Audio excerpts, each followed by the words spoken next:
एक नवा तपशील समोर येतोय, तो आपण आता पटकन पाहणार आहोत। तो आहे नाशिकच्या विधान परिषद निवडणुकीच्या संदर्भातला।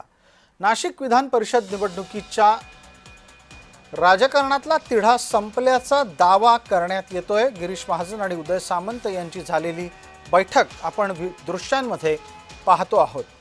हे दोन्ही मंत्री गुरुवारी एक संयुक्त पत्रकार परिषद करून अधिक तपशील देणार आहेत। आमचे सहकारी प्रतिनिधी शुभम उमाळे आपल्या सोबत आहेत। शुभम, तिढा सुटला म्हणजे झालं काय?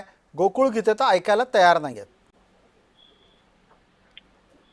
प्रशासक गोकुळ गीते ऐकायला तयार नाहीत, पण मात्र संकट मोचक म्हणून सातत्याने भारतीय जनता पक्षामध्ये काम करणारे गिरीश महाजन यांच्या शासकीय निवासस्थानी आता नुकतीच बैठक संपन्न झालेली आहे। त्याचे एक्सक्लुझिव्ह दृश्य हे सध्या आपल्या समोर आलेले आहेत। या बैठकीमध्ये स्वतः शिवसेनेतनं मंत्री उदय सामंत हे देखील उपस्थित होते। सूत्रांकडून मिळालेल्या माहितीनुसार कुठेतरी आता नाशिकचं बंड हे आता थंड होताना दिसत आहे, कारण की गोकुळ गीते हे आता सकारात्मकपणे नरेंद्र दराडे यांना पाठिंबा देण्यासाठी तयार झालेले आहेत आणि याबद्दल उद्याचे पत्रकार परिषद घेऊन घोषणा देखील करणार असं विश्वसनीय सूत्रांकडून शुभम, एक प्रश्न शुभम आणखी उपस्थित राहतो की कशाच्या बदल्यात गोकुळ गीते ऐकायला तयार झाले?